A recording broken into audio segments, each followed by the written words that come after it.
B J പിക്ക് അധികാരത്തിൽ വരണം കേരളത്തിൽ സ്വാഭാവികമായിട്ടും ക്രിസ്ത്യൻസിൻ്റെ വോട്ടും ഈഴവരുടെ വോട്ടും കിട്ടണം. അത് കിട്ടാതെ വരാൻ പറ്റില്ല. മുസ്ലിം വോട്ട് കിട്ടില്ല. പെൺപിള്ളേർ മതം മാറണം, അതാണ്. എന്നാൽ പിന്നെ 11 അങ്ങ് പറയാം പോരെ. നിങ്ങൾ ആണുങ്ങൾ മതമായി കേട്ടിട്ടുണ്ടോ? ഇല്ല, പെണ്ണുങ്ങൾ മതം മാറണം. ആപ്പാടെ ഏതൊരു എനിക്ക് തോന്നുന്നു ഒരു ക്രിസ്ത്യൻ ബീസാണ് തൃശ്ശൂരറ്റാണുള്ളത്. ഈ സെക്യുലറിസം എന്നുള്ള ഒരു സംഭവം അങ്ങ് വിട്ട് അത് ദുരുപയോഗം ചെയ്യുന്നു. ദുരുപയോഗം ചെയ്യുമ്പോൾ ഈ ഹിന്ദുക്കൾ സ്വാഭാവികമായും RSSന്റെ ഇതിലേക്ക് പോകും. RSSന്റെ വെയിറ്റ് ചെയ്യുന്നത്. ഇവിടെ പിടുത്തം അഴിഞ്ഞു പോയാൽ ബി ജെ പിക്ക് വളരെ സന്തോഷമാവും.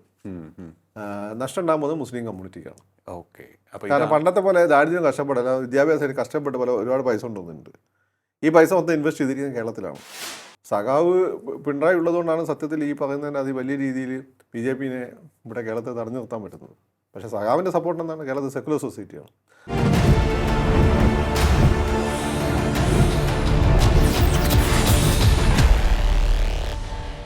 നമസ്കാരം, ടോക്കിംഗ് പോയിന്റിലേക്ക് സ്വാഗതം. ലവ് ജിഹാദ് കേരളത്തിൽ വീണ്ടും ചർച്ചയാവുകയാണ്. കോതമംഗലത്ത് TTC വിദ്യാർത്ഥിനി ആത്മഹത്യ ചെയ്ത സംഭവത്തോടു കൂടിയാണ് ഇത് വീണ്ടും ചർച്ചാ വിഷയമായിരിക്കുന്നത്. ഇപ്പോൾ BJP സംസ്ഥാന നേതൃത്വം ഒരു നിർണായക തീരുമാനമെടുത്തിരിക്കുകയാണ്. ലവ് ജിഹാദിനെതിരെ ക്യാമ്പയിൻ നടത്താൻ തീരുമാനിച്ചിരിക്കുന്നു. 100 ദിവസത്തെ ക്യാമ്പയിന് ഷോൺ ജോർജ് BJP സംസ്ഥാന വൈസ് പ്രസിഡന്റ് നേതൃത്വം നൽകും. ഇത് എത്രത്തോളം ശക്തമായൊരു ക്യാമ്പയിനായി മാറാൻ സാധ്യതയുണ്ട്?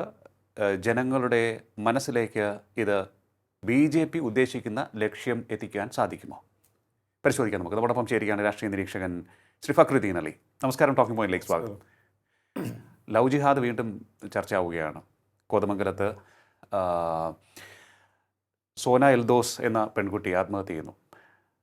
കാമുകൻ ഇസ്ലാം മതത്തിലേക്ക് മതപരിവർത്തനം നടത്തണം എന്ന് നിർബന്ധിക്കുന്നു. തുടർന്നുള്ള പീഡനങ്ങൾ, ഇതൊക്കെ വലിയ രീതിയിൽ ചർച്ചയായി കേരളത്തിൽ. പക്ഷേ ശക്തമായൊരു പ്രതികരണമോ അല്ലെങ്കിൽ ഏതെങ്കിലും തരത്തിലുള്ള ഒരു നടപടികളോ പ്രതീക്ഷിച്ചത്ര രീതിയിലുള്ള രാഷ്ട്രീയ ഇടപെടലോ ഉണ്ടായില്ല.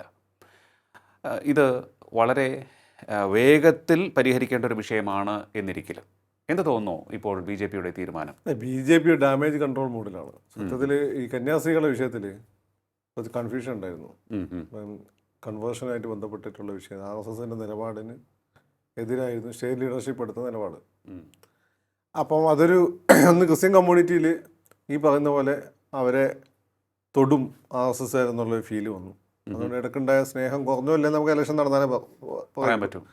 പിന്നെ ഒരുപാട് ഫാക്ടേഴ്സ് അല്ലേ, എങ്കിലും പോലും പൊതുവെ അങ്ങനെ തോന്നലുണ്ടാക്കി. രണ്ട് BJPയെ സംബന്ധിച്ചിടത്തോളം ഇത്തരം വിഷയങ്ങൾ കോംപ്രമൈസ് ചെയ്യേണ്ട എന്നുള്ളൊരു നിലപാടാണ് കൺവേർഷനായിട്ട് ബന്ധപ്പെട്ട്. അപ്പം BJPക്ക് അധികാരത്തിൽ വരണം കേരളത്തിൽ സ്വാഭാവികമായിട്ടും ക്രിസ്ത്യൻസിൻ്റെ വോട്ടും ഈഴവരുടെ വോട്ടും കിട്ടണം. അത് കിട്ടാതെ വരാൻ പറ്റില്ല. മുസ്ലിം വോട്ട് കിട്ടില്ല. അപ്പോൾ ആ സമയത്താണ് ഈ ലവ് ജിഹാദ് എന്നുള്ള സംഭവം ചാടി വരുന്നത്. അപ്പോൾ അതിൽ ചാടിക്കത് പിടിച്ചതാണ്. കാരണം എന്ന് വെച്ചാൽ അത് ക്രിസ്ത്യാനികളുടെ ഒരു കൺസേണാണ്, ഈഴവർക്കും കൺസേണാണ്. ഹാദിയ വിഷയം അറിയാമല്ലോ, നിമിഷ ഹാദിയ ആ കുട്ടീൻ്റെ പേര് ആതിര നോറ്റായിരുന്നു. അപ്പോൾ ആദ്യ ഈഴവ കുടുംബത്തിൽപ്പെട്ടായിരുന്നു, വൈക്കത്തെ ക്ഷേത്രത്തിനടുത്ത് താമസിക്കുന്നത്. അപ്പോൾ അതൊരു കൺസേണാണ്. അപ്പം അത് കണക്കാക്കിയൊരു വലയറിയാനാണ് BJP ഇപ്പം ചെയ്തിരിക്കുന്നത്. ഓക്കെ, അതാണ് അതിൻ്റെ ഒരു കാര്യം. രണ്ടാമത്തെ കാര്യം എന്ന് വെച്ചാൽ ലവ് ജിഹാദ് ഉണ്ടോ എന്നുള്ളതാണ്. ഇപ്പോൾ BJPയുടെ തന്നെ പ്രധാനപ്പെട്ട വക്താക്കൾ, ഞാൻ ഈ ലവ് ജിഹാദ് തന്നെ ബന്ധപ്പെട്ട ഒരുപാട് ചർച്ചകൾ പങ്കെടുത്താണ്.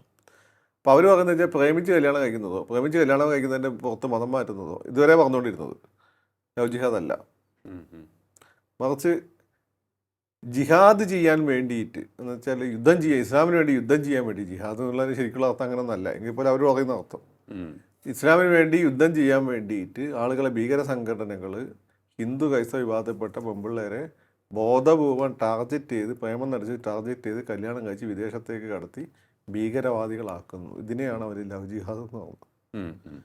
ഇങ്ങനെ ഒരു സംഭവം ഇല്ലയെന്നാണ് കർണാടക കോടതിയും കേരള കോടതിയും എല്ലാം പറഞ്ഞിട്ടുണ്ട്. അല്ലെങ്കിൽ ഒരു ജഡ്ജി മാത്രമാണ് അങ്ങനെ പരാമർശം നടത്തിയത്. പക്ഷേ അടുത്ത ജഡ്ജി അത് തിരുത്തുകയും ചെയ്തു. അപ്പോൾ ആ രീതിയിലുള്ള ഒരു ലവ് ജിഹാദാണ് ഈ വിഷയം എന്ന് വെച്ചാൽ അല്ല. എന്നാൽ ആ രീതിയിലുള്ള ലവ് ജിഹാദ് ഇവിടെ നടന്നിട്ടില്ല വെച്ചാൽ നടന്നിട്ടുണ്ട്. നിമിഷ ഫാത്തിമ, അത് വലിയൊരു വിഷയമാണ്. അതുപോലെ തന്നെ സിറിയൻ ക്രിസ്ത്യൻസ് പെട്ട 1-2 പയ്യന്മാരും പെമ്പിള്ളേരെല്ലാം അതിൻ്റെ ഭാഗമായിട്ടുണ്ട്. അപ്പോൾ അങ്ങനത്തെ സംഭവങ്ങൾ ഉണ്ടായിട്ടുണ്ടോ എന്ന് വെച്ചാൽ ഉണ്ടായിട്ടുണ്ട്. എന്നാൽ ഗവൺമെൻറ്റിൻ്റെയും കോടതിയുടെയും ഭാഷ്യം അങ്ങനെ ഒരു ട്രെൻഡ് ഇല്ല എന്നുള്ളതാണ്. എന്നാൽ ചില സംഭവങ്ങൾ ഉണ്ടായിട്ടുണ്ട്. ഇവിടെ വിഷയം എന്ന് വെച്ചാൽ ഇതൊരു പുതിയ വിഷയമൊന്നുമല്ല, ഇത് നമ്മളായിട്ട് പൊതുവെ നടക്കുന്നതാണ്.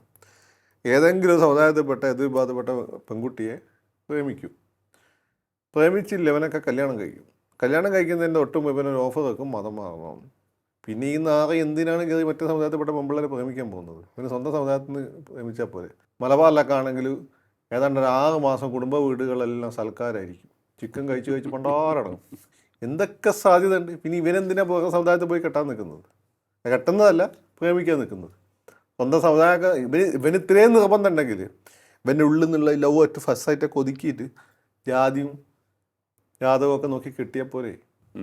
അപ്പോൾ ഇത് മുസ്ലിങ്ങൾ മാത്രമല്ല, ക്രിസ്ത്യാനികൾ ചെയ്യുന്നുണ്ട്. പക്ഷെ അത് നിർബന്ധമല്ല, അവർക്ക് നിർബന്ധമല്ല. മുസ്ലിങ്ങൾക്ക് ഏതാണ്ട് നിർബന്ധമാണ്. അങ്ങനെ അല്ലാത്തവരും ഉണ്ട് കേട്ടോ. അപ്പം ക്രിസ്ത്യാനികളെ സംബന്ധിച്ചിടത്തോളം പെണ്ണിനെ മതമാരുടെ അവർക്ക് നിർബന്ധമില്ല. പക്ഷേ കുട്ടികളെ മാമോദീസ നോക്കണം, അത്രയേ ഉള്ളൂ. പിന്നെ മുസ്ലിംസ് ക്രിസ്ത്യൻസ് ഈ കാര്യത്തിലുള്ള വ്യത്യാസത്തെ, മുസ്ലിംസ് പൊതുവേ ഇത്തരം ബന്ധങ്ങളെ പ്രോത്സാഹിപ്പിക്കുന്നില്ല.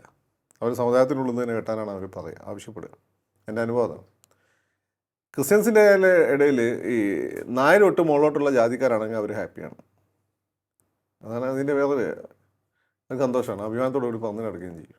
ഇപ്പോൾ രാജൻ പി ദേവിൻ്റെ മോൻ കല്യാണം കഴിച്ച് ആ പെൺകുട്ടി ആത്മഹത്യ ചെയ്തല്ലോ. അവൾ വേളാ സമുദായമായിരുന്നു. അപ്പം ആത്മഹത്യ ചെയ്ത കുട്ടിയുടെ അമ്മ പറഞ്ഞത്, അവരാവശ്യപ്പെട്ടത് ആരും ചോദിച്ചു കഴിഞ്ഞാൽ നിങ്ങൾ നായർ ആണ് എന്ന് പറയണമെന്നാണ്. അപ്പം അത് ഒരു വാസ്തവമാണ്. അപ്പം അങ്ങനെയാണ് അതിൻ്റെ കാര്യം. മുസ്ലിംസ് ഇത് പൊതുവേ ഇപ്പം നമ്മളെന്ന നാട്ടിൽ ഇത് പ്രോത്സാഹിപ്പിക്കുന്നില്ല. ഇങ്ങനെ വല്ല ബന്ധവും വന്നാൽ പറഞ്ഞ് പിന്തിരിപ്പിക്കാനേ നോക്കുള്ളൂ. എന്നാൽ ഇൻകേസ് കല്യാണം കഴിക്കുകയാണെങ്കിൽ ഈ കെട്ടുന്നവന് തൻ്റെ അല്ലെങ്കിൽ കൺവേർട്ട് ചെയ്യേണ്ടതായിട്ട് വരും. പിന്നെ മുസ്ലിംസിൻ്റെ വേറൊരു പ്രശ്നം, മുസ്ലിംസിന് ക്രിസ്ത്യൻസിനെയോ അല്ലെങ്കിൽ ജൂതന്മാരെയോ കല്യാണം കഴിക്കുന്നതിന് മതം മാറ്റേണ്ട ആവശ്യമില്ല. അങ്ങനെ ഖുർആൻ ഈ നമ്മുടെ ഒരു പ്രവാചക ചര്യ അനുസരിച്ച് തന്നെ പറഞ്ഞിരിക്കുന്നത്, ജൂതന്മാരും ക്രിസ്ത്യാനികളും പീപ്പിൾ ഓഫ് ദ ബുക്കാണ്. എന്ന് വെച്ചാൽ സ്വന്തമായി വിശുദ്ധ ദൈവം നോക്കിയത് വിശുദ്ധ ഗ്രന്ഥമുള്ള ആളുകളാണ്. ഓക്കെ, അതിനുണ്ടായി വന്നാണല്ലോ ഈ സാധനം. അപ്പോൾ അതുകൊണ്ട് അവിടുന്ന് കല്യാണം കഴിക്കണം, മതം മാറ്റേണ്ട ആവശ്യമില്ല. പക്ഷേ പ്രവാചകന് ഇന്ത്യനെ പറ്റി മര്യാദയ്ക്ക് അറിഞ്ഞുകൂടാത്തതുകൊണ്ട് ഈ ക്രിസ്ത്യാനിക്ക് ജൂതന്മാർക്ക് ഈ പുസ്തകം കിട്ടുന്നതിന് വലിയ പുസ്തകം ഉണ്ടായ സ്ഥലമാണ് ഇന്ത്യ. ഋഗ്വേദം ഇതിനെക്കാട്ടൊക്കെ 1000 വർഷം പഴക്കമുള്ളതാണ്. അപ്പോൾ അങ്ങനെയാണ് ഹിന്ദുക്കളും പീപ്പിൾ ഓഫ് ദ ബുക്കാണ്. അപ്പോൾ ഹിന്ദുക്കളെ കൺവേർട്ട് ചെയ്യേണ്ട ആവശ്യമില്ല. സീരിയസ്ലി അതാണ് അതിൻ്റെ logic. People of the book എന്ന് വെച്ചാൽ ദൈവം ആക്കി കൊടുത്ത പ്രത്യേക പുസ്തകം, വിശുദ്ധ പുസ്തകം. അതാണല്ലോ ഋഗ്വേദം. നീ അത് ദൈവിക എന്താണോ അല്ല, ഞങ്ങളത് ദൈവിക എന്താണെന്ന് പറഞ്ഞാൽ അങ്ങനെയാണെങ്കിൽ ഭയങ്കര പ്രശ്നമാണ്. ഇതിലും പറഞ്ഞ കുറേ കാര്യങ്ങൾ ശരിയാണ്, അതിലും പറഞ്ഞ കുറേ കാര്യം ശരിയാണ്. അപ്പോൾ നിങ്ങൾ അംഗീകരിച്ചേ പറ്റുള്ളൂ. ഓക്കെ. അപ്പോൾ ഈ പ്രശ്നം എന്ന് വെച്ചാൽ ഇപ്പോൾ ഏറ്റവും അവസാനം നമ്മൾ കണ്ട ഒരു പ്രശ്നം, ഇത് മുമ്പ് നടക്കുന്നതാണ്. ഏതാണ്ട് സമുദായത്തിൽ പെൺപിള്ളേർ മതമാണ്. അതാണ് നവീൻ 11 അങ്ങ് പറയാം പോരെ. നിങ്ങൾ ആണുങ്ങളെ മതമായി കേട്ടിട്ടുണ്ടോ? ഇല്ല, പെണ്ണുങ്ങളെ മതമാണ്. ആപ്പാടെ ഏതൊരു എനിക്ക് തോന്നുന്നു ഒരു ക്രിസ്ത്യൻ ബീസാണ്, തൃശ്ശൂരറ്റാണുള്ളത്. അവനൊരു മുസ്ലിമായിരുന്നു. അവന് ക്രിസ്ത്യൻ പെണ്ണ് കല്യാണം കഴിച്ച് മതം ഇപ്പം ഭയങ്കര ക്രിസ്ത്യൻ പ്രീച്ചറായിട്ട് മാറിയിട്ടുണ്ട്. പേര് ഞാൻ മറന്നുപോയി. പക്ഷേ അവരിപ്പോഴും മര്യാദയ്ക്ക് അംഗീകരിച്ചിട്ടില്ല. അതാണ് അവൻ്റെ ഡിസ്കഷൻ പള്ളിയിൽ അച്ഛനും തമ്മിൽ ഞാൻ കണ്ടു. അപ്പോൾ അവന് നമ്മുടെ സമുദായത്തിൽ ഈ മരിച്ചു കഴിഞ്ഞാൽ ഹൂറിമാരെ കിട്ടുന്ന പരിപാടിയൊന്നും ഇല്ലല്ലോ, നല്ല കാര്യങ്ങൾ ചെയ്താൽ. അപ്പം എന്നാ പറഞ്ഞു. അപ്പോൾ ഈ പള്ളിയിലച്ഛൻ ചോദിക്കുക, അവിടെ നിങ്ങളുടെ അങ്ങനെ കാണല്ലേ? ഇത് ഇവനിപ്പോൾ ഓൾറെഡി ക്രിസ്ത്യാനിയാണ്, പ്രീച്ചറാണ്. എന്നിട്ട് അയാൾ അവനെ കാണുന്നത്. ഓക്കെ. മാത്രമല്ല അവൻ്റെ മൗദ്യൂദിസ്റ്റുകളെന്നാണ് ഇവർ ക്രിറ്റിക്സൊക്കെ വിളിച്ചുകൊണ്ടിരിക്കുന്നത്. അപ്പോൾ അതാണ് അതിൻ്റെ ഒരു സ്ഥിതി.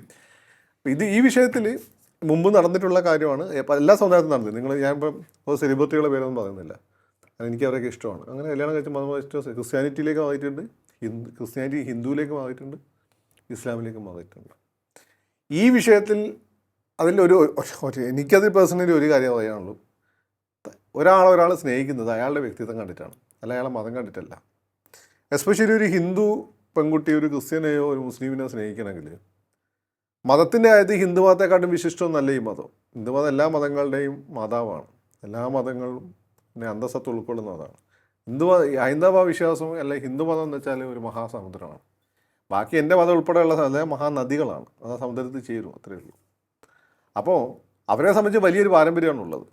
അത് ഇതുപോലെ ഏത് ദൈവത്തിന് വേണമെങ്കിലും നമ്മളെ അല്ലാതെ മാത്രമേ വേണമെങ്കിലും നമ്മൾ ആരാധിച്ച് കഴിഞ്ഞാൽ പുറത്താണ്. നബീനെ പോലെ ആരാധിക്കാൻ പറ്റില്ല. പക്ഷേ ക്രിസ്ത്യാനിയൊക്കെ അങ്ങനെ തന്നെയാണ്. പിതാവ് പുത്രൻ പരിശുദ്ധാത്മാവ് എന്നുള്ള കോൺസെപ്റ്റാണ്. എന്നാൽ ഹിന്ദു മതത്തിലതല്ല. നിങ്ങൾ ശിവനോ വിഷ്ണു ഊട്ടിച്ചാത്തനോ ഗുളികനോ വല്ല ആറ്റുകാല അമ്മയോ അല്ലെങ്കിൽ മുടിപ്പൂർ അമ്മച്ചിയോ ആരെ വേണമെങ്കിൽ നിങ്ങൾക്ക് ആരാധിക്കുക. ഒരു ദോഷം ഇനി ആരാധിക്കാതെ ഇരിക്കുകയും ചെയ്യാം. അപ്പോൾ ഇതിനേക്കാട്ടും വലിയൊരു സ്വാതന്ത്ര്യമുള്ള മാനവികത ഉൾക്കൊള്ളുന്ന എന്നാൽ സയൻറ്റിഫിക്കായ വേറൊരു മതം ലോകത്തില്ല. എന്തിനാ ഒറ്റയിലേക്ക് പോകുന്നത്? പിന്നെ ഈ ഇവിടുത്തെ ലുക്കും സ്വഭാവം കണ്ടിട്ടായിരിക്കും ഇഷ്ടപ്പെടുന്നത്. അത് അതിൻ്റെ പുറത്ത് വിശ്വാസം മാറ്റണം. അവൻ വന്നാൽ പോയി പണി നോക്കാൻ പറയണം. മനസ്സിലായില്ലേ? ഒന്നാമത്തെ കാര്യം അതാണ്. രണ്ടാമത്തെ കാര്യം എന്താ, ഇങ്ങനെ നീ മതത്തിൻ്റെ കാര്യത്തിൽ വിട്ടുവീഴ്ചക്ക് തയ്യാറല്ലെങ്കിൽ നീ സ്വന്തം സമുദായത്തിൽ കെട്ടടേ. വേണ്ട വാപ്പട്ട ഹിന്ദുക്കൾ മുമ്പിളേ, ക്രിസ്ത്യൻ മുമ്പിളേ, മുസ്ലിം മുമ്പിളേ പോയി സ്വന്തം സമുദായത്തിൽ കെട്ട്. ഇതിൽ വേറൊരു വ്യത്യാസം നമ്മൾ കണ്ടിട്ടുള്ളത്, പൊതുവേ ഞാൻ പറഞ്ഞത് മലബാറിലൊന്നും നമ്മളിതിനെ പ്രോത്സാഹിപ്പിക്കില്ല. പരമാവധി പറഞ്ഞു ഒഴിവാക്കാനാണ് നോക്കുള്ളൂ. ഈ വിഷയത്തിൽ ഈ പെൺകുട്ടി, ഈ ചെറുക്കൻ്റെ ബന്ധുക്കളും സമുദായത്തിൽപ്പെട്ട കുറേ ആളുകളും ഈ കുട്ടിയെ മതം മാറ്റാൻ നിർബന്ധിച്ചു എന്ന് കേട്ടു. അതൊരു പുതിയ ടെൻഡൻസിയാണ്. വീട്ടുകാരും നമ്മൾ പൊതുവെ മറ്റേ സമുദായത്തിൽ ഇങ്ങോട്ട് കിട്ടാൻ നമുക്ക് താല്പര്യമില്ലാത്തതാണ്. അപ്പോൾ അതുണ്ടെങ്കിൽ അതിന് പിന്നെ ഒരു അജണ്ടയുണ്ട്, അതിലേക്ക് തെറ്റായ ഒരു പ്രവണതയാണ്. അത് അംഗീകരിച്ചു. അവിടുത്തെ മത സൗഹാർദ്ദത്തെ താക്കുന്ന ചെറുക്കൻ പറഞ്ഞാൽ നമുക്ക് മനസ്സിലായി. ചെറുക്കൻ്റെ ബന്ധുക്കളും നാട്ടുകാരെല്ലാം കൂടി അഭിമാന പ്രശ്നമാക്കി ഏറ്റെടുത്താൽ അത് ഇവിടുന്ന് നിങ്ങൾ ഈ പറയുന്ന സെക്കുലേഴ്സൊക്കെ തകർത്ത് കളയില്ലേ. ഈ കെവിൻ പീറ്റർ എന്ന് പറഞ്ഞ കാസേൻ്റെ നേതാവുണ്ട്. അയാളുടെ മോക്ക് ഇതേപോലെ അനുഭവം ഉണ്ടാകുന്ന അയാൾ പറഞ്ഞു. അയാളെ വേഷം ഞാൻ കേട്ടിട്ടുള്ളൂ, മറ്റേ വേഷം കേട്ടിട്ടില്ല. ആ കുട്ടി ഇതേപോലെ തന്നെ എന്താണ് ഇയാൾ പറയുന്നത്, ബ്ലാക്ക് മെയിൽ ചെയ്ത് കല്യാണം കഴിച്ച് മതം മാറ്റി എന്നാണ് അയാൾ പറയുന്നത്.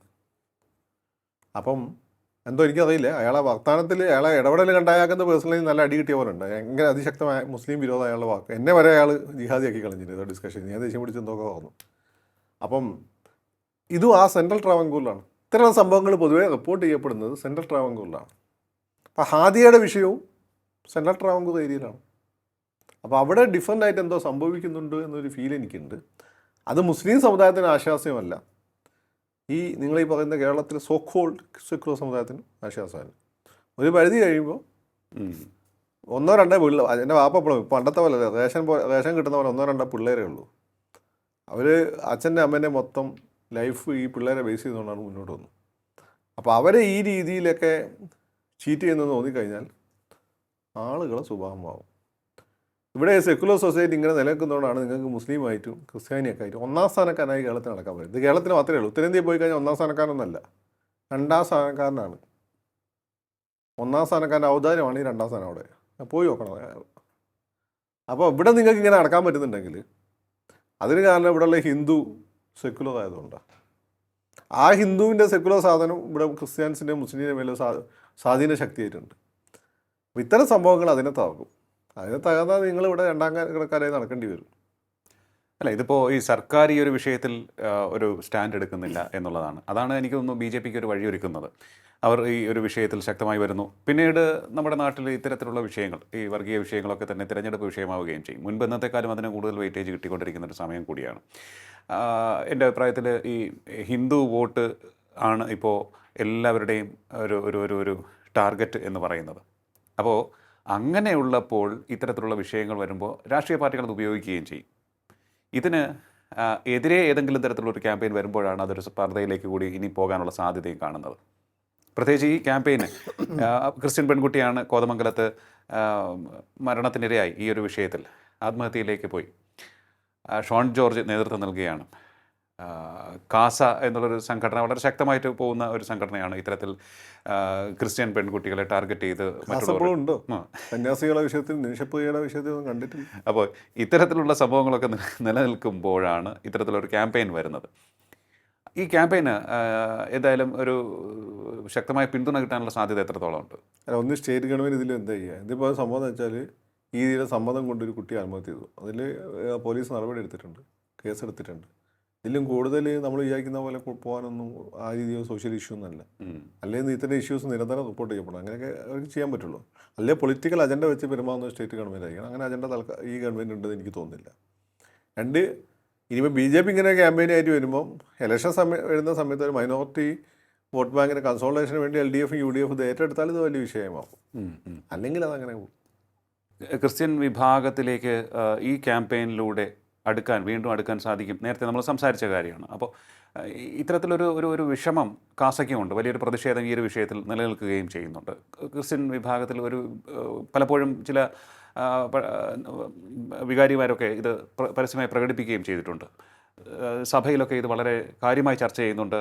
ചിലപ്പോഴൊക്കെ ഇടയലേഖനം പോലും ഇറക്കുന്ന ഒരു സാഹചര്യം ഉണ്ടായിട്ടുണ്ട്. അപ്പോൾ ഇത്തരത്തിൽ ഒരു വികാരം നിലനിൽക്കുന്നു, അതിനിടയിലാണ് ഇങ്ങനെ ഒരു ക്യാമ്പയിൻ നടക്കുന്നത്. ഇതിൻ്റെ കാര്യം ക്രിസ്ത്യൻ വോട്ട് അന്ന് ഞാൻ പറഞ്ഞല്ലോ, ഒരുപാട് ഘടകങ്ങളെ ആശ്രയിച്ചുകൊണ്ടിരിക്കുക. കന്യാസ്ത്രീകളുടെ വിഷയം ഉണ്ടെങ്കിൽ ഒരു മുസ്ലിം വിരോധം വളരെ പ്രകടമാണ്. ഈ മുസ്ലിം വിരോധം ഏറ്റവും കൂടുതലുള്ള തൃശ്ശൂർ തൊട്ട് തിരുവനന്തപുരം വരെയുള്ള പ്രദേശങ്ങളിലാണ്. ഇവിടെയൊക്കെ നിങ്ങൾക്ക് കാണാൻ പറ്റുന്നത് ഒരു ഹിന്ദു മുസ്ലിം ഐക്യം ഈ പ്രദേശങ്ങളെല്ലാം ഉണ്ട്, മലബാറിലൊക്കെ ഉണ്ട്, ഈ പ്രദേശത്തൊക്കെ ഉണ്ട്. സൗത്തിലോട്ട് എത്തിക്കഴിഞ്ഞാൽ ഒരു ഹിന്ദു ക്രിസ്ത്യൻ ഐക്യമുണ്ട്. പക്ഷേ ഒരു ക്രിസ്ത്യൻ മുസ്ലിം ഡിവൈഡ് വളരെ പ്രകടമാണ്. അതിൽ ഈഴവരും കൂടി പെടും. ക്രിസ്ത്യൻ മുസ്ലിം ഹിന്ദു ഡിവൈഡ് ഉണ്ട്. അതിന് കാരണം എന്താ വെച്ചാൽ ഈ മൂന്നെണ്ണവും കച്ചവടക്കാരായിരുന്നു. ഈ മൂന്നെണ്ണം ഇവരെ തമ്മിൽ പണ്ടേ ഒരു മത്സരമുണ്ട്. അതിൻ്റെ ഒരു വെറുപ്പും വിദ്വേഷമൊക്കെ ഉണ്ട്. ഈ സമുദായത്തിലൊക്കെ പ്രമാണിമാർ കച്ചവടക്കാരാണ്, ശ്രദ്ധിച്ചാൽ മതി. നായന്മാരെ പ്രമാണിമാർ കച്ചവടക്കാരല്ല. അവർ ഈ വലിയ പ്ലാന്റ് കൃഷിക്കാരും അല്ലെ അങ്ങനെയുള്ള ആളുകളാണ്, ജന്മിമാരായിരിക്കും. ബ്രാഹ്മൺസിൻ്റെതും അങ്ങനെ തന്നെ, വലിയ പൂജാരിമാരും വലിയ ജന്മിമാരും ഒക്കെയാണ്. ഈഴവ പ്രമാണിമാരും മുസ്ലിം പ്രമാണിമാരും ക്രിസ്ത്യൻ പ്രമാണിമാരും ബേസിക്കലി കച്ചവടക്കാരാണ്. അവരാണ് ഈ സത്യത്തിൽ ഈ മൂന്ന് കമ്മ്യൂണിറ്റികളുടെയും ഗുരുദേവൻ വന്നുകൊണ്ട് പിന്നെ കുറച്ച് ബുദ്ധിജീവിയൊക്കെ വില കിട്ടിയത്. അതായത് ബുദ്ധിജീവികൾക്ക് വല്ല വില ഒന്നുമില്ലായിരുന്നു. അപ്പം ഇവരാണ് സത്യത്തിൽ ഈ കമ്മ്യൂണിറ്റി, അതുപോലെ മുസ്ലിം കമ്മ്യൂണിറ്റി ആണെങ്കിൽ വക്കം അബ്ദുൽ ഖാദർ പോലെ ഇങ്ങനെ വന്നുകൊണ്ട് വെച്ചാൽ ബുദ്ധിജീവികൾ കുറച്ച് വിവരം കിട്ടിയത്. ക്രിസ്ത്യൻ കമ്മ്യൂണിറ്റിയാണ് നവോത്ഥാനമായിട്ട് വന്നത്. അവിടെ കുറേ ആളുകൾ വന്നു. ബേസിക്കലി ഇവർ കച്ചവടക്കാരാണ്. ഇവരെ പള്ളികളുടെയും ഇവരെ കരയോഗങ്ങളുടെയൊക്കെ കാര്യങ്ങൾ തീരുമാനിക്കുന്നത് ബേസിക്കലി പ്രമാണികളായ പൈസക്കാരാണ്. അത് സ്വാഭാവികമായിട്ടും അവർ തമ്മിലുള്ളൊരു വൈരമുണ്ട്. അതാണ് ഇതിൻ്റെ ഒരു അടിസ്ഥാനം. അത് ഈ ഈഴവ കമ്മ്യൂണിറ്റിയായി ബന്ധപ്പെട്ട് അത് രഹസ്യ സംഭാഷണത്തിലൊക്കെയാണ് വരുള്ളൂ. അല്ല ഈഴവർ ഹിന്ദു ആയതുകൊണ്ട് ഈഴവരെ പരസ്യമായി കുറ്റപ്പെടുത്തുന്ന മുസ്ലിങ്ങൾക്കും ക്രിസ്ത്യാനിക്കും പേടിയാണ്. അതുപോലെ തന്നെ ഈഴവർ ഗുരുദേവൻ്റെ ഒരു പാരമ്പര്യമുള്ള ആളുകളായതുകൊണ്ട് പരസ്യമായിട്ട് ഇത് പറയുന്നത് അവർക്കും ഇഷ്ടമല്ല. അത് രഹസ്യമായി പറയും, ഇത്രയേ ഉള്ളൂ. അപ്പോൾ ഇവരെ ഇങ്ങനെ വൈരമുണ്ട്, ഒരു മത്സരമുണ്ട്. ഈ മത്സരത്തിൻ്റെ ഒരു ആഫ്റ്റർ ഇഫക്റ്റ് കൂടിയാണ്. ഓക്കെ, ഇപ്പം നേരത്തെ നമ്മൾ സംസാരിച്ചു, ഇത് ബോധപൂർവം എന്തെങ്കിലും ഒരു പ്രത്യേക അജണ്ടയുടെ ഭാഗമായിട്ട് മതം മാറ്റുകയാണ് എന്നുണ്ടെങ്കിൽ അത് വിഷയമാണ് എന്ന് പറഞ്ഞു.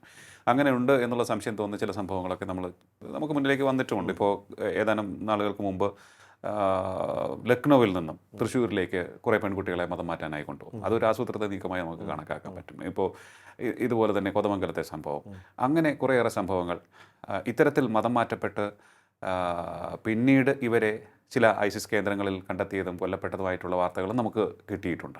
അപ്പോൾ ഇത്തരത്തിൽ സംഘടിതം, ആസൂത്രിതം എന്ന് വിശേഷിപ്പിക്കാവുന്ന നീക്കങ്ങൾ നടക്കുമ്പോൾ അതിന് തടയിടാൻ വേണ്ടി സംസ്ഥാനം പരാജയപ്പെടുകയാണോ എന്നൊരു സംശയം കൂടി നിലനിൽക്കുന്നുണ്ട്. അന്ന് ലക്നൗ വിഷയം ഞാൻ കുറച്ച് പനി പിടിച്ച് കിടപ്പും ഇപ്പം യാത്രയൊക്കെ ആയതുകൊണ്ട് ശ്രദ്ധിച്ചിട്ടില്ല, എന്താണെന്ന് എനിക്കറിയില്ല. ചില വിഷയങ്ങൾ കേരളത്തിൽ ഉണ്ടായിട്ടുണ്ട് എന്നുള്ള സത്യമാണ്. IS റിക്രൂട്ട്മെൻ്റ് ഉൾപ്പെടെയുള്ള, കാരണം കുറച്ച് ലിബറൽ ആയിട്ടുള്ളൊരു സൊസൈറ്റിയാണ്. അപ്പം അല്ല, വേറൊരു കാര്യം എന്ന് വെച്ചാൽ മലയാളിക്ക് ഈ ചോറ് എല്ലിൻ്റെ ഇടയ്ക്ക് അത് പ്രശ്നമുണ്ട്.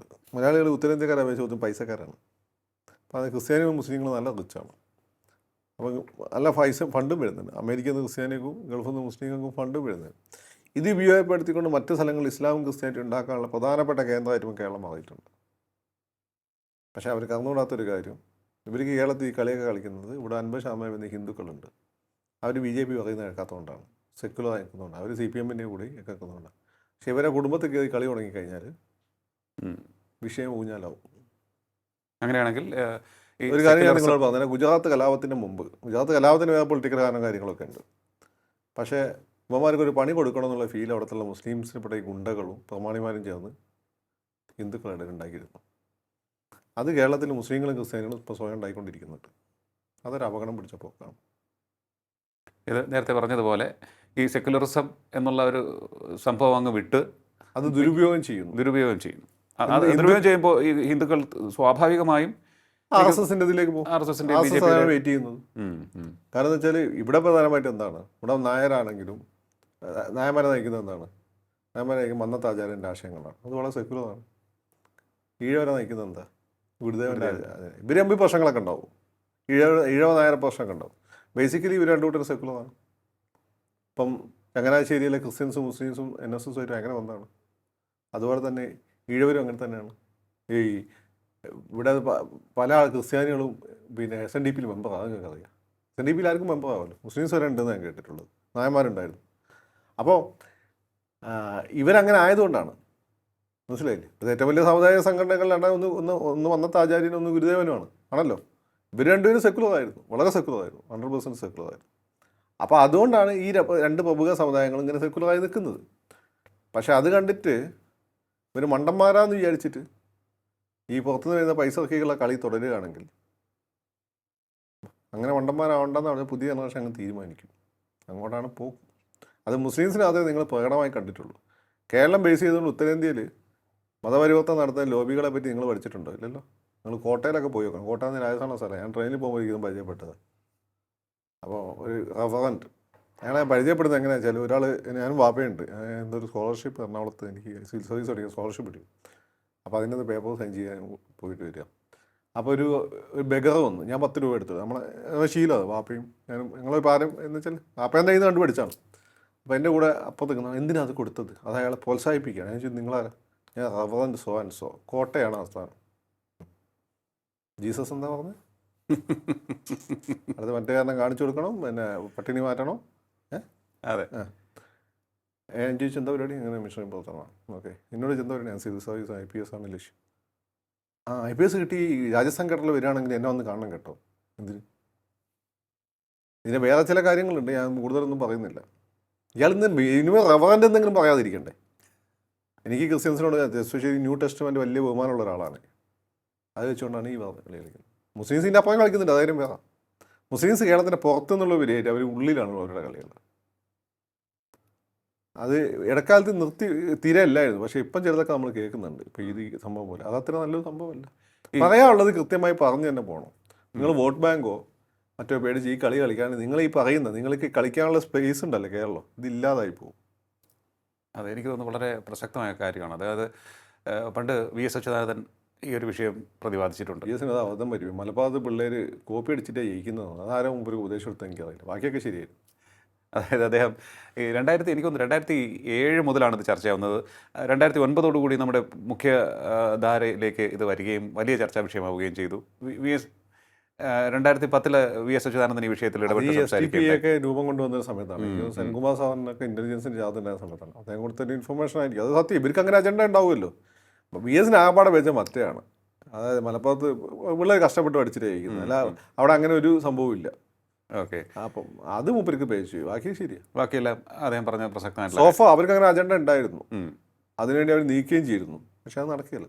ഓക്കെ, കാരണം ഈ നമ്മുടെ ബെഹ്റ സ്ഥാനം ഒഴിഞ്ഞതിന് ശേഷം, സംസ്ഥാന പോലീസ് മേധാവി സ്ഥാനം ഒഴിഞ്ഞതിന് ശേഷം പറഞ്ഞ കാര്യങ്ങളൊക്കെ പക്ഷേ വേറെ കാര്യമുണ്ട്. VS വന്ന് മുസ്ലിങ്ങളെ പറ്റിയല്ല, അത് ഒരു വിഭാഗത്തെ പറ്റിയിട്ടാണ്. വിഭാഗത്തെ പറ്റിയാണ്. അതെ, അത് മുസ്ലിങ്ങൾ എന്ന രീതിയിലാണ് മൊത്തം ഇപ്പോൾ BJPക്കാർ പ്രചരിപ്പിക്കുന്നത്. അത് ശരിയല്ല. അത് ശരിയല്ല. അദ്ദേഹം പറഞ്ഞ കൃത്യമായൊരു കമ്മ്യൂണിസ്റ്റ് സ്റ്റാൻഡാണ്. അത് പിണറായി വിജയന് പല ഘട്ടങ്ങളും പറഞ്ഞിട്ടുണ്ട്. പറയാനുള്ള മൂപ്പർ ഇടയ്ക്ക് പറയുമല്ലോ. അദ്ദേഹം മാത്രമേ VSന് ശേഷം പറഞ്ഞത് പിണറായി വിജയൻ. അത് അവർക്ക് കമ്മ്യൂണിസ്റ്റ് അതിൽ മാറിക്കാൻ പറ്റില്ലല്ലോ. ചിലപ്പം ചില സമയങ്ങളിൽ ചില കാര്യങ്ങൾ പ്രതികരിക്കുന്നില്ല എന്ന് വിചാരിച്ചിട്ട് അങ്ങനെ മാറിക്കാൻ പറ്റില്ല. പ്രതികരിക്കാതിരിക്കുന്ന പറ്റുണ്ട്. അത് RSSന് ഗുണം ചെയ്യേണ്ടെന്ന് വിചാരിച്ചിട്ടാണ്. പക്ഷെ അങ്ങനെ നമ്മൾ വിചാരിക്കുമ്പോൾ RSSനെ ഗുണം ചെയ്യുകയുള്ളൂ.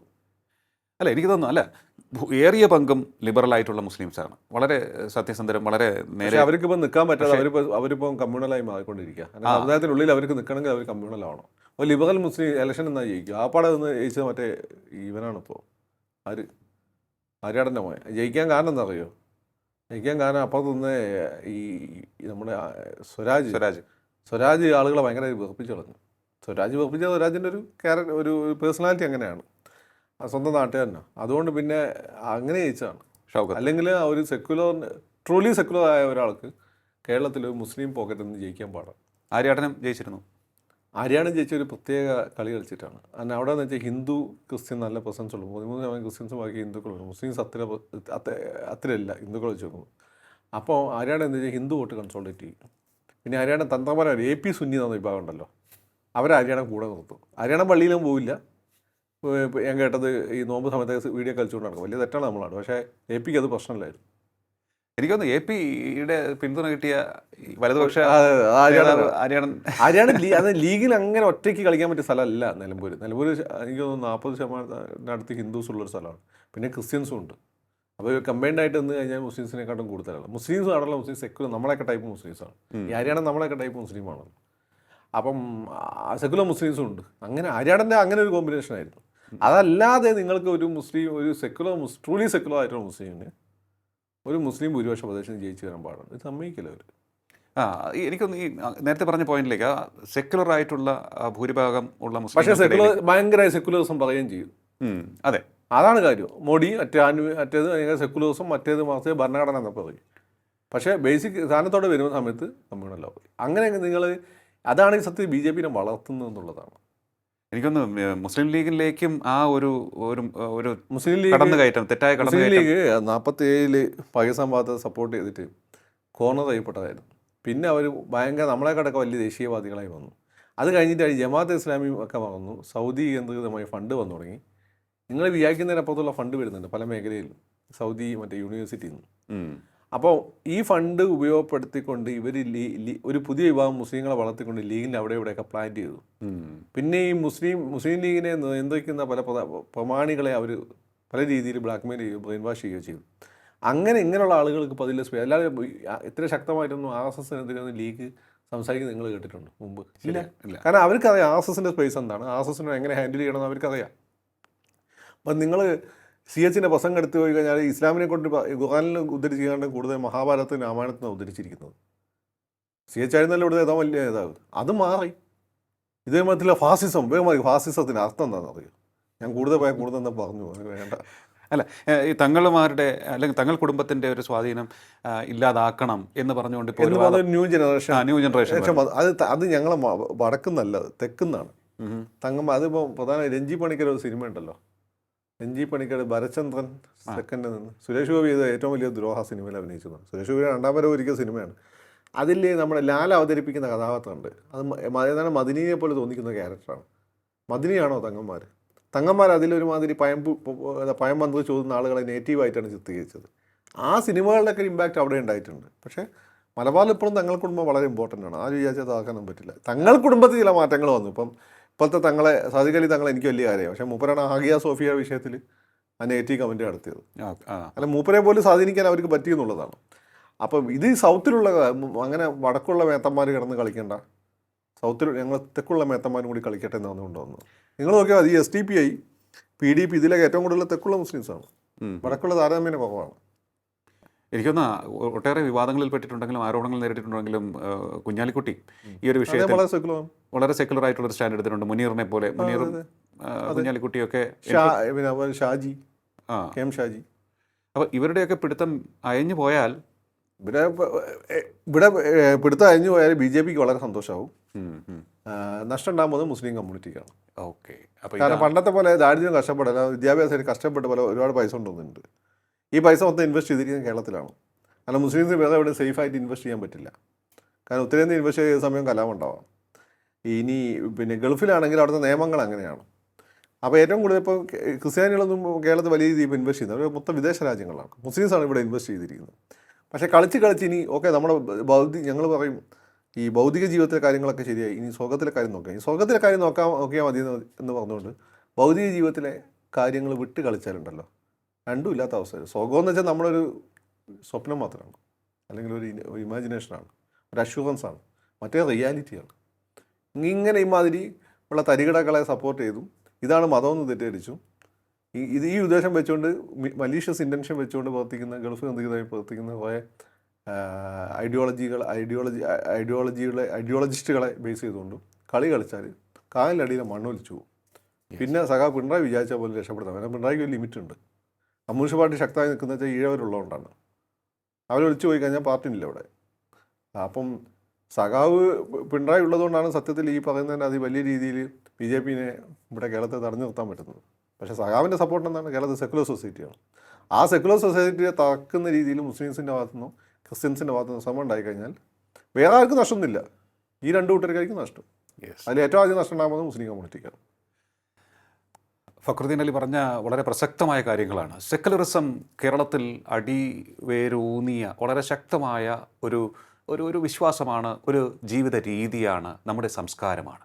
അതിനെ തകർക്കുവാൻ ഏതെങ്കിലും ബാഹ്യശക്തിയുടെ സഹായത്തോടെ ആരെങ്കിലും ആസൂത്രിതമായ ശ്രമങ്ങൾ നടത്തിയാൽ അത് നമ്മുടെ നിലനിൽപ്പിന് തന്നെ, നമ്മുടെ സഹവർത്തിത്വത്തിന് തന്നെ, നമ്മുടെ സമാധാനത്തിന് തന്നെ, നമ്മുടെ പുരോഗതിക്ക് തന്നെ തടസ്സമാകും, തകർച്ചയാകും എന്നുള്ള കാര്യത്തിൽ യാതൊരു സംശയവുമില്ല. അവിടെ രാഷ്ട്രീയ പാർട്ടികൾ ഇപ്പോൾ തുടക്കത്തിൽ കാണിക്കുന്ന ഔത്സുക്യം പിന്നീട് കാണിക്കണമെന്നില്ല. അവരുടെ ലക്ഷ്യം കണ്ടു കഴിഞ്ഞാൽ അവർക്ക് പിന്നോട്ട് പോകേണ്ടി വരും, അല്ലെങ്കിൽ അവർ അവരുടെ സ്ഥാനത്തേക്ക് കയറിയിരിക്കുകയും ചെയ്യും. നശിക്കാൻ പോകുന്നത് സാധാരണക്കാരുടെ ജീവിതമായിരിക്കും. അത് അറിഞ്ഞ് മുന്നോട്ട് പോവുകയാണ് നമ്മൾ പൊതുസമൂഹം ചെയ്യേണ്ടത് എന്നുള്ളതാണ് ഇവിടെ ഊന്നി പറയാൻ ആഗ്രഹിക്കുന്ന കാര്യം. വളരെയധികം നന്ദി ഇത്രയും സമയം ടോക്കിംഗ് പോയിന്റുമായി സംസാരിച്ചത്. ടോക്കിംഗ് പോയിന്റ് അധ്യായം ഇവിടെ പൂർണ്ണമാകുന്നു. ഇനി അടുത്ത എപ്പിസോഡിൽ കാണാം നമുക്ക്. നമസ്കാരം.